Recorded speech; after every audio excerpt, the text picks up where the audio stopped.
So there is a request for Madriaga to read his supplemental affidavit. Do you have with you the copy?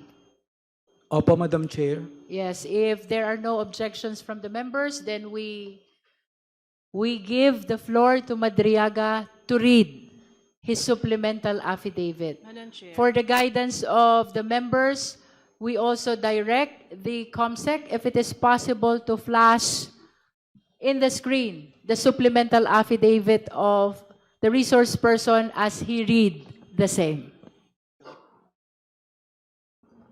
Kindly provide as well copies of the supplemental affidavit to all the members. And flash the same in the screen as the resource person read the contents of the supplemental affidavit. You may proceed, Mr. Madriaga. Please read your supplemental affidavit. Opo, salamat po, Madam Chair. Supplemental affidavit. I, Ramil L. Madriaga of legal age, Filipino and with address at care of Annex 2, BGMP Camp Bagong Diwa, Taguig City, after having been duly sworn in accordance with law, do hereby state: 1. I am currently a detainee at Camp Bagong Diwa, Taguig City, for charges of kidnapping, criminal case number RMNL-22-05157-CR and R-MNL-22-05158, pending before the Regional Trial Court, Branch 21, RTC Manila. 2. On November 29, 2025, I executed an affidavit which was subscribed and sworn to before Attorney Cynthia Biñas Pentonal on the same day. In my affidavit, I narrated my involvement with then President Rodrigo Roa Duterte, PRRD, his daughter Sara Duterte, Sara, other members of their family, and their close associates. More specifically, I provided a personal account of the various works I did for the aforementioned individuals, including campaign and organizing activities, intelligence gathering and sabotage, and transportation of large sums of money under the direct instructions of either PRD or SARA. 3. With my consent, my affidavit was submitted and referred to the Office of the Ombudsman through a letter dated December 15, 2025. 4. After I executed my affidavit, I learned that Sara denied any affiliation with me and that she has no personal or professional relationship with me. She added that she has never given me any instruction of any kind. 5. I received through my counsel a copy of complaint dated March 4, 2026, filed by Sara or BP Sara herself before the Office of the City Prosecutor, Taguig City, for perjury. In her complaint, BP Sara reiterated that she has no personal or professional relationship with me. In fact, prior to the dissemination of the Madriaga affidavit, BP Sara had no recollection of knowing, meeting, or interacting with me. 6. However, her denial of any affiliation with me is absolutely false. She lied under oath in her perjury complaint against me. Hence, I decided to execute a supplemental affidavit providing further details on the narration I made in my previous affidavit with additional accounts of other orders, tasks, or works given to me by either PRD or SARA or BP SARA. Engagement activities with President Rodrigo Roa Duterte. 7. Prior to the 2016 national elections campaign, I was working for then Congressman Roylo Goles as one of his political officers specializing in intelligence gathering and sabotage operations. Congressman Goles decided to support the candidacy of PRRD.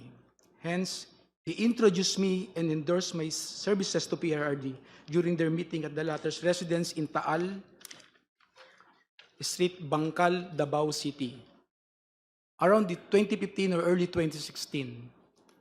He mentioned to PRRD that I was previously under detention and that I later survived death row. Congressman Goles also added that I am his #1 asset in the National Security Council during his time as National Security Advisor. 9.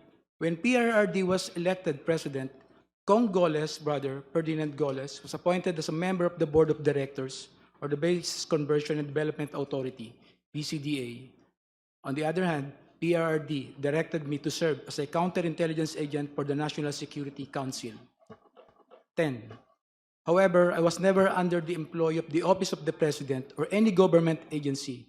Instead, I was directly employed by PRRD. I received my salary from a certain canlas, a PNP officer, provisionally from Davao, at the start of every month in the amount of 100,000 pesos to 150,000 pesos in cash. 11. As part of my duties, PRD specifically instructed me to monitor, operate, and sabotage former Senator Trillanes. However, PRD was apprehensive in ordering the assassination of Senator Trillanes because of the latter's support and contact in the armed forces of the Philippines. 12. Sometime in 2018, PRD asked Sara, BP Sara, to go to his home in Taal Street, Bangkal, Davao City, to discuss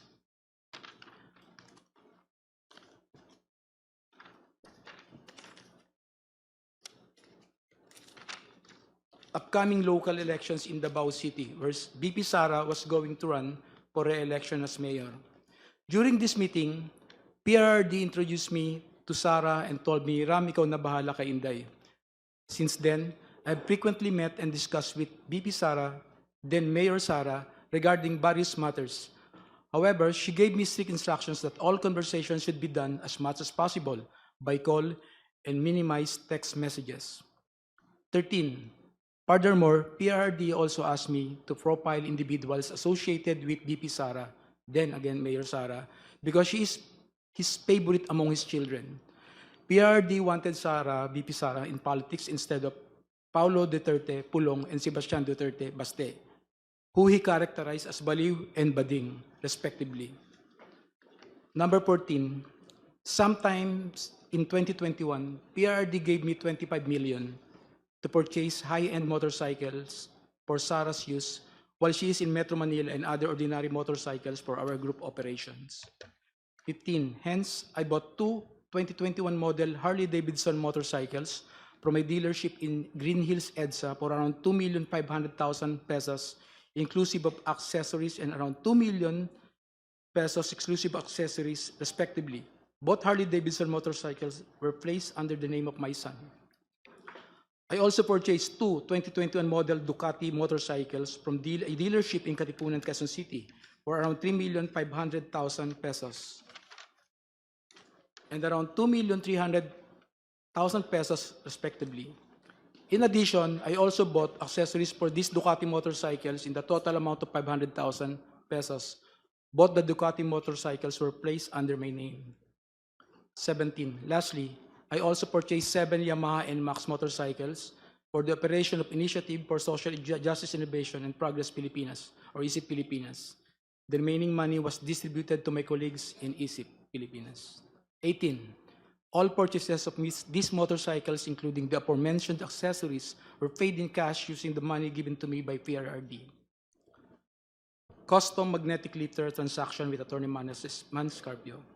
Sometime in 2017 or 2018, PRD told me to assist the husband of Sara, Attorney Manasseh Manscarpio, regarding a problem with the Bureau of Customs. However, no specific details were provided by PRRD. Thereafter, Attorney Mans called me. We later decided to meet in front of a coffee shop in Burgos Circle in Bonifacio Global City, Taguig City. During our conversation, he asked me to assist in facilitating the release of what he called construction equipment, which was plugged and confiscated by the Bureau of Customs. Attorney Mans gave me a contact person, a female lawyer, to coordinate with it regarding the BOC problem. After 2 days, I went to the BOC to meet the female lawyer to discuss the release of construction equipment. This time, I learned that the construction equipment was actually magnetic lifters. The same were confiscated because it contained a large amount of shabu. However, the female lawyer informed me that it was difficult to release the same because it was a hot item. 22. I reported this to Attorney Mans and we meet again in the same spot in BGC, Taguig City. This was the last time we met regarding the issue. Later, I learned that the content of the magnetic lifters is at least 500 kilograms of shabu worth 4.3 billion pesos were mysteriously missing. Dummy accounts and bank transactions of PRD.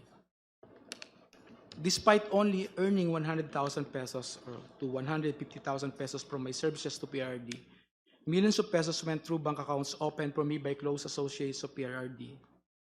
I admit that during PRRD's term as president, I served as a dummy for the transfer of large amount of money. These transfers were made through bank accounts that were opened under my name, which include but are not limited to the following: China Bank, Legazpi Village, Makati City; China Bank, Main Makati City; China Bank near the power station at Ayala, Makati City; PNB Makati Metropolitan Avenue Branch, Makati City; an unknown bank in Pasig City, C. Raimundo. If I may interrupt, Mr. Madriaga, COMSEC, kindly continue flashing on the screen the pages of the affidavit from where the resource person is reading. And kindly speak closer to the microphone, Mr. Madriaga, Apo, please. Madam Chair. Thank you. Please continue. 25. However, I have never personally opened these accounts or appeared before the said banks to process any application in relation thereto. These were opened by people close to PRRD, who informed me that money will be transferred to these accounts for intelligence operation and for laundering. I was later instructed to sign an entire checkbook where the amounts and pays are left blank. I agreed to this because at the time I had complete trust in PRRD and his close associates. 26. On some occasions, PRD would call me to inform me that someone from the aforementioned bank would contact me to confirm a withdrawal or encashment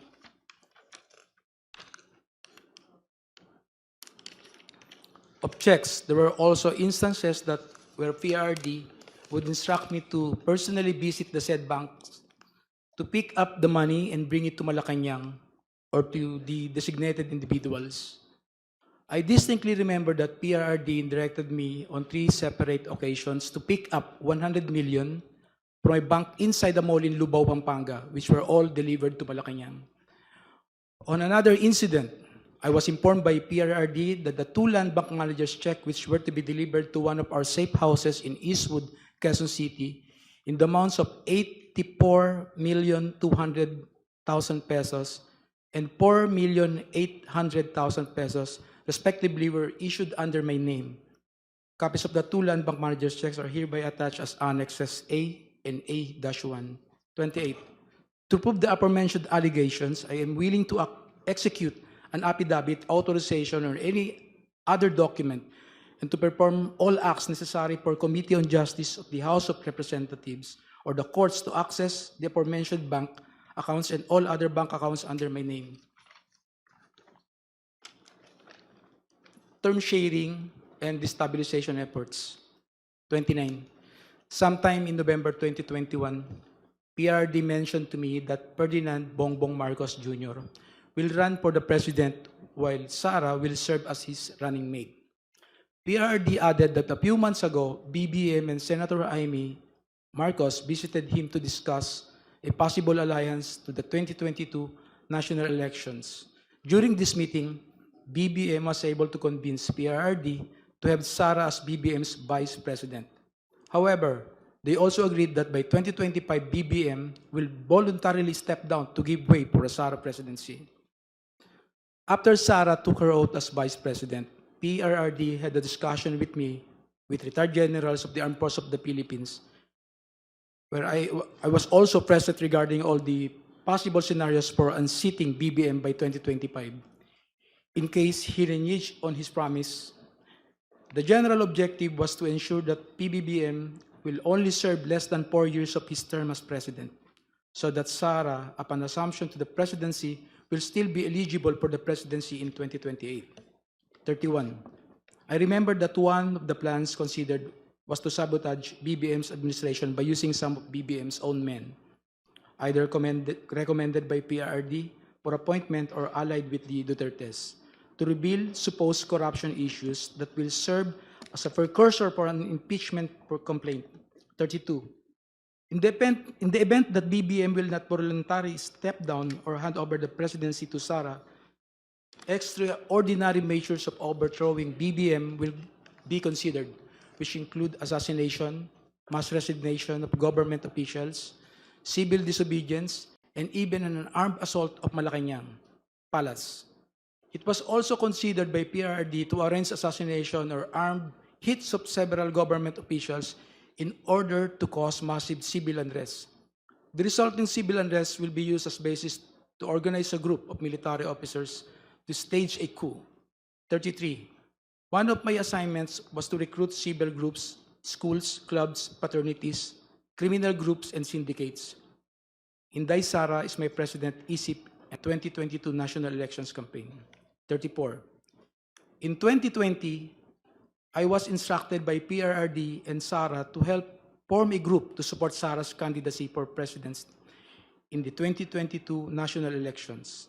Hence, I helped establish and register a nonprofit corporation called Initiative for Social Justice Innovation and Progress, or ISIP Pilipinas, Incorporated. But to us supporters of Sara, ISIP actually stands for Inday Sara is my president. I helped establish ISIP together with some friends of BP Sara and alumni of San Sebastian College of Law, SSC Law, including Assistant Special Prosecutor Ryan Ray Kilala of the Office of the Ombudsman and his wife, Aurea Fortuna Kilala. A screenshot of one of ISIP's video conference meetings where Sara and Attorney Ryan were present is here to attach as Annex B. A photo of Attorney Reynold Monsayac wearing an Inday Sara is my president is here to attach as Annex B-1. 35. I got close with Attorney Ryan, who was previously a professor of Sara and former associate dean of SSC Law. He shared with me that Sara was not particularly good in school, was often struggling with her academics and habitually rude and violent to other students. Hence, Attorney Ryan used his influence in San Sebastian College of Law to ensure that Sara received passing grades despite her poor academic performance. 36. Attorney Ryan and his wife became quite close to me and my family that they agreed to serve as godparents in my son's wedding. A photo of Attorney Ryan and Rhea taken during my son's wedding is here to attach as Annex C. Shortly after we organized ISIP, I was informed by PRRD that funding will be made available for the activities of ISIP through the contribution of his friends and supporters. One of those friends and supporters is Lin Wei Zhong, who was the financial officer of Parmalee Pharmaceuticals. Sometime in June or July 2021, PRRD informed me that someone will call me to directly coordinate the turnover of 175 million to fund ISIP's organizing efforts, promotional and campaign activities. Thereafter, a man called me to proceed to the basement parking of Seda Hotel, Quezon City, to pick up the said amount. Thus, I hurriedly went to the place with my cousin Rosendo Madriaga. As I recall, the money was placed inside several large backpacks and bags, which were handed to me at basement of parking of Seda Hotel, Quezon City. I loaded the same to my white Toyota Land Cruiser. Lin Wei Xiong was present when I received the said amount together with two other individuals. He then asked me where will the money be used. I informed him that this will be used to fund election of Sara, to which he replied, good, good. 40. I directly brought this money to my house for safekeeping. Thereafter, I used this money to fund the campaign activities of ISIP across the country and to establish, organize, and maintain its chapters for the purpose of promoting Sara's presidential bid in 2022 national election. Some of these chapters include Quezon, Binangonan, Bicol, Antipolo, Quezon City, Zambales, Leyte. Photos of ISIP Pilipinas activities are here to attach as annexes D to D-7. 41. The expenses for the activities include costs for merchandise, travel, accommodations, rental fees for offices, lump sum distribution to identified leaders who in turn pledged to organize for Sara in their respective communities, and allowances of volunteers and organizers. However, upon the request of Attorney Ryan, I personally delivered 15 million to him in his office at the Office of the Ombudsman. From time to time, PRD would talk to me to check if there is still sufficient funding for ISIP. When the initial amount funding ran out, I promptly informed him and he directed me to get another 100 million pesos from Maestrado Lim, who we call Tanda, at the Hyatt Regency in Bonifacio Global City, Taguig City. The money was placed in several bags and were handed to me by Maestrado Lim. 43.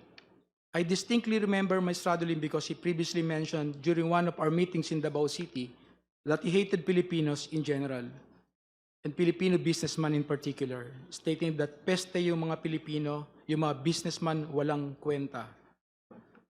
Aside from Lin Weijong and Maestrado Lim, I also remember that Michael Yang, a very close friend of PRRD who was frequently in Malacanang, also provided financial support to ISIP Pilipinas. 45.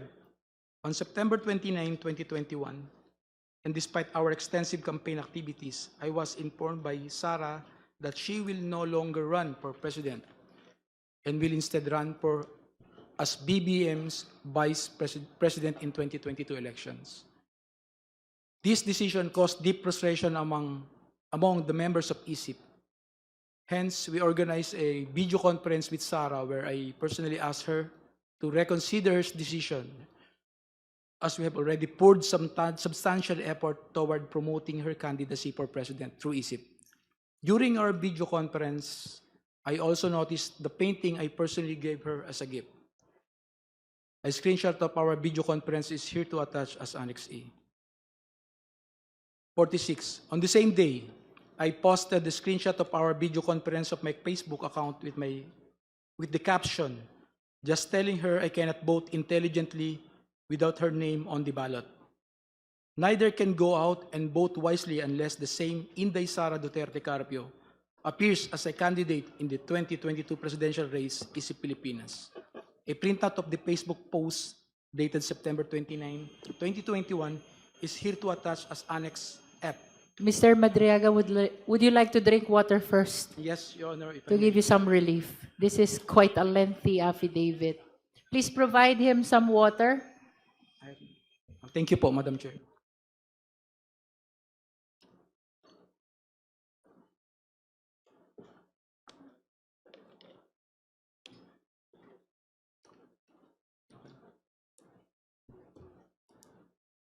Can I proceed na, Madam Chair? Yes, you may. 46. On the same day, I posted the same screenshot of our video conference on my Facebook account with the caption, just telling her I cannot vote intelligently without her name on the ballot. Neither can go out and vote wisely unless the name Inday Sara Duterte Carpio appears as a candidate in the 2 presidential race, Pilipinas. A printout of the Facebook post dated September 29, 2021 is here to attach. May I know what's happening to you, Mr. Madriaga? You seem to be crying. Are you crying? I just remember one moment. Are you crying? I just, You are nearly crying.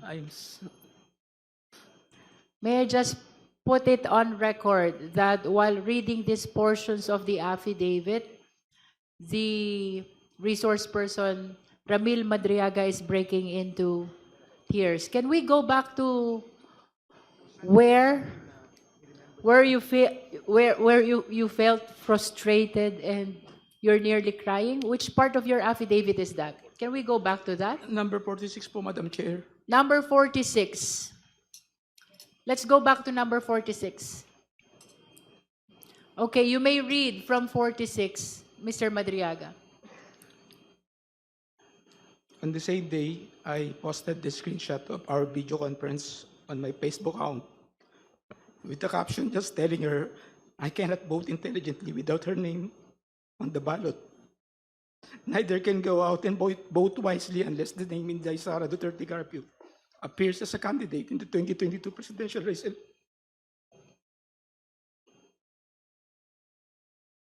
47. Would you like to say something about why you are crying on this part of the affidavit? Hindi naman, malungkot lang po. Malungkot. Okay, please proceed.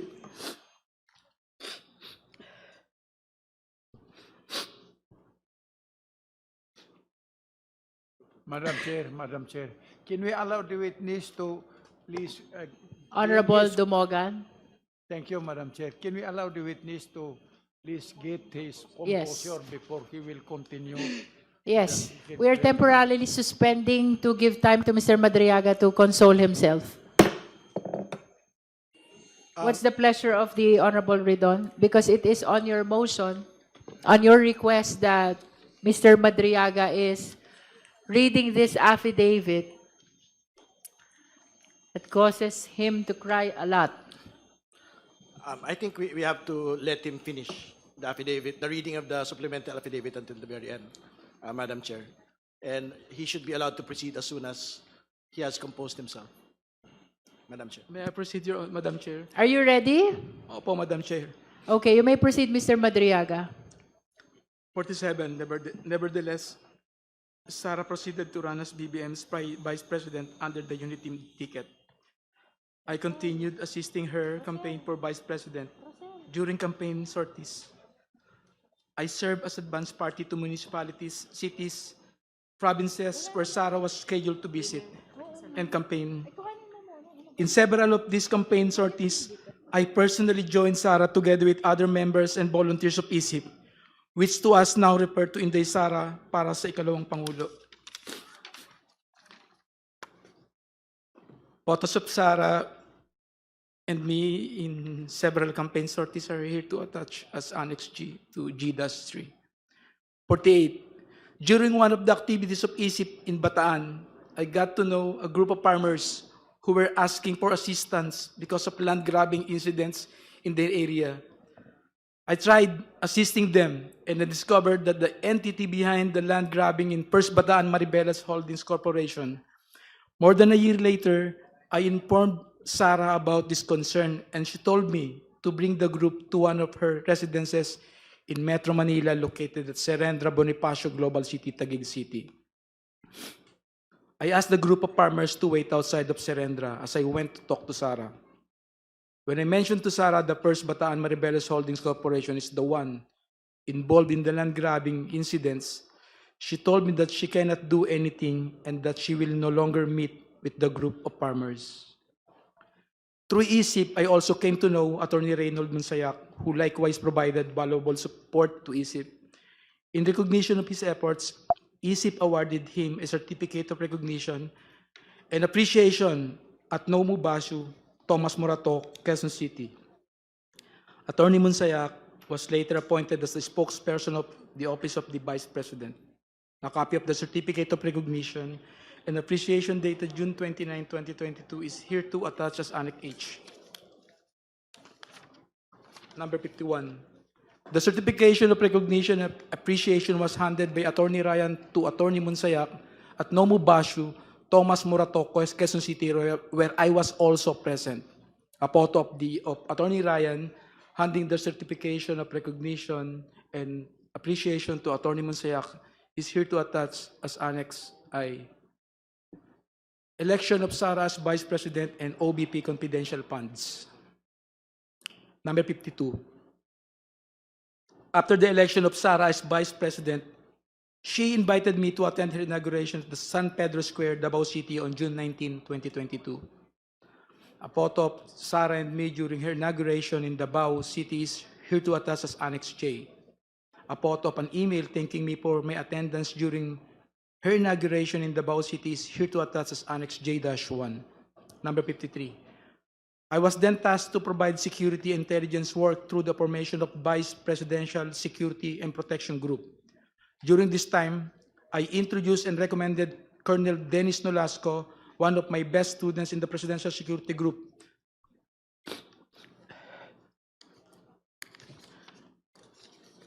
to assist this matter. Number 54. Colonel Nolasco then tapped the services of Colonel Raymond Dante La Chica to head the BPSPG. Afterwards, I worked with both Colonels Nolasco and La Chica from July 2022 to April 2023 for tactical transport services, security of Sara and other VIPs, handing and conveying and highly confidential information, and the transportation of large amount of money to several persons as instructed by Sara. Money deliveries under the instruction of Sara. In the morning of December 20, 2022, Sarah called me and she said, Sir Ram, please coordinate with Colonel Nolasco. Meron tayong deliver sa San Pablo, Laguna, sa night strip, at sa Ombudsman.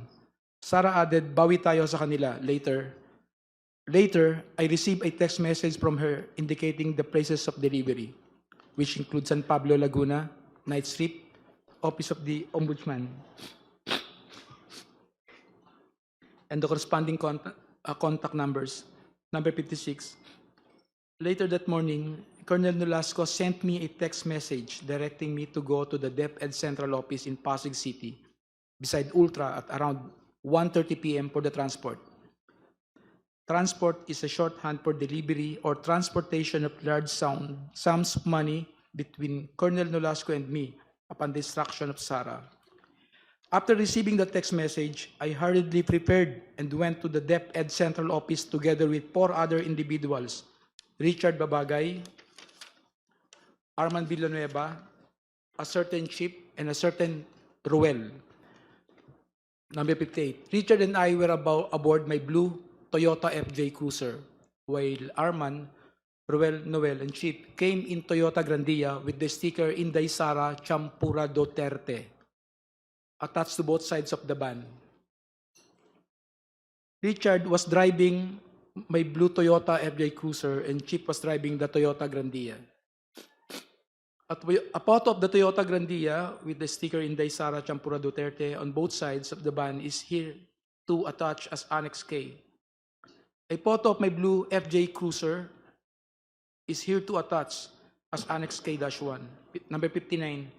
As we parked my Toyota FJ Cruiser near the main entrance of DepEd, Colonel Nolasco appeared from the main entrance and approached our vehicle. I alighted to the vehicle to meet Colonel Nolasco, and we talked while we waited for the arrival of Colonel Lachica. He mentioned that they will also provide a red Mazda sedan, which will be used to deliver the money to the office of the Ombudsman. At around past 3 or 4 p.m., 2 government vehicles with red plates entered the DepEd compound, and then Colonel Nolasco told me, ayan na, ayan na. Colonel Lachica appeared with a lady who I later learned to be Special Disbursement Officer Gina Acosta. Thereafter, 4 large dark bags were unloaded from the vehicles. 3 large dark bags and 1 lighter colored and relatively smaller bag. Colonel Nolasco told me that each bag contained around 30 million pesos to 35 million pesos. The 4 bags were brought to where Colonel Nolasco and I were standing, which was near my blue Toyota FJ. Afterwards, I signaled Arman and Richard to load the same to our vehicles. The two large dark bags were placed in the Toyota Grandia, and 1 large dark bag and 1 lighter colored bag were placed in my blue FJ Cruiser. The bags loaded to the Toyota Grandia were to be delivered separately to San Pablo, Laguna, and Nomu, Bashu, Tomas Morato, Quezon City on the same day. The remaining bags, initially loaded to my blue FJ Cruiser, were immediately transferred to the red Mazda sedan prior to our departure from the DepEd compound and were to be delivered to the Ombudsman parking lot the following day. Then, the red Mazda sedan proceeded directly to my residence in Cainta, Rizal, and was driven by Noel. Before leaving DepEd Central Office, Colonel Nolasco told me to get my share from the said bags, and he and Colonel Lachica have already taken theirs. Hence, I took 1 million pesos for myself from the lighter colored bag loaded to the red Mazda sedan. That's when I verified that the contents of the bags were bundles of cash in 1,000 denominations and packed in stacks of 1 million pesos, each tightly sealed in transparent plastic.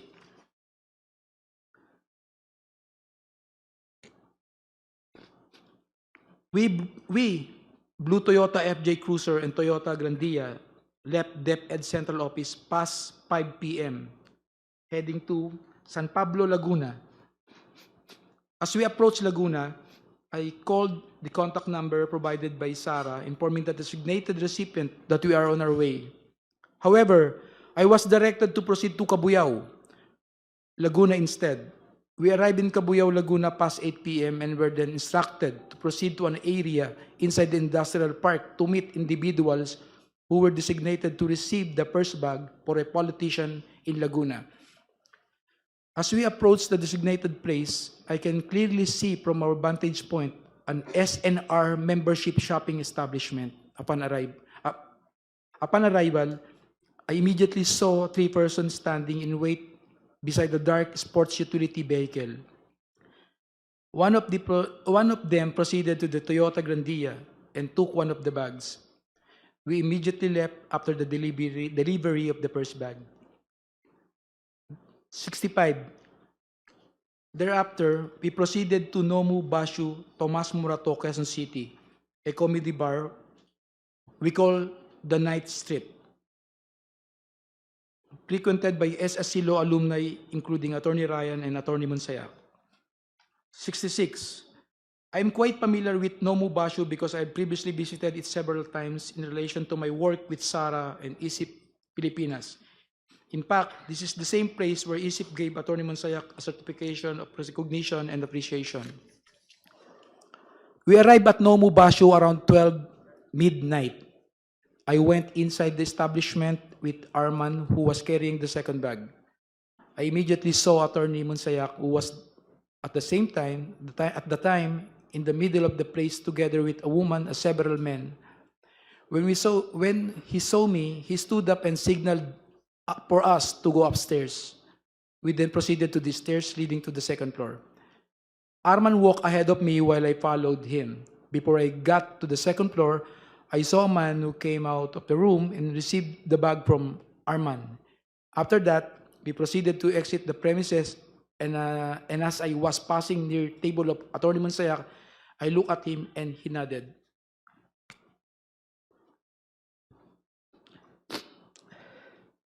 And we completed the delivery to Nomu Bashu. We stopped to eat around the area while eating. I told Arman and Richard to meet me at my house in Cainta, Rizal, later that day at 8 a.m. Number 70. At around 8 a.m. the same day, the team met in my residence at Cainta, Rizal before we traveled to the last location, OMB parking area. This time, however, we only used my blue Toyota FJ Cruiser and the red Mazda sedan, where the remaining 2 bags were previously placed. We left my residence at around 8:30 a.m. Richard was driving my blue Toyota FJ Cruiser, while Arman and another person, Noel, and he brought along were aboard the red Mazda sedan.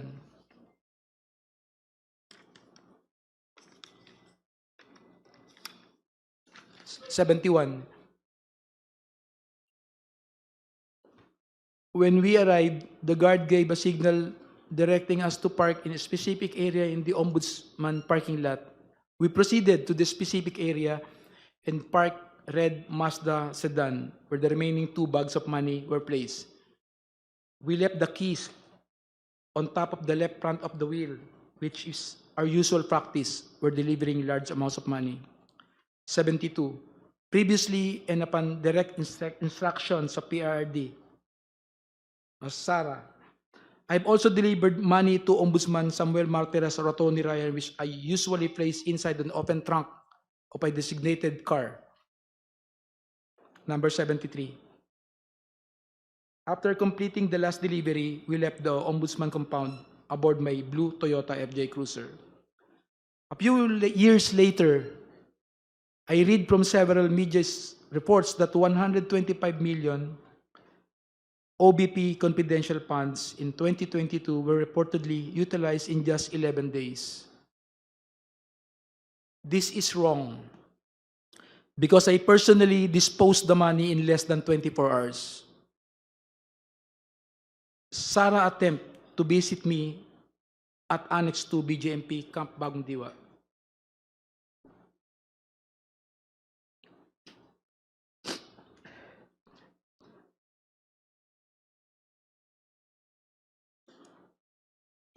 You can Numbers- drink some water, Mr. Yes. Madriaga. Yes, if I- Drink some water.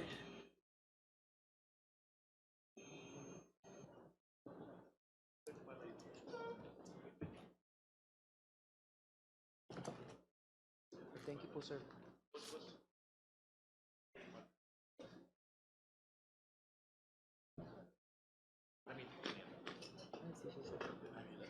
Issue.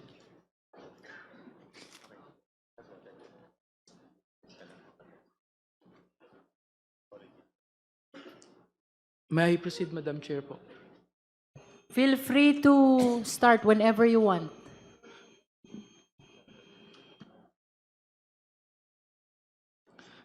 Number 74.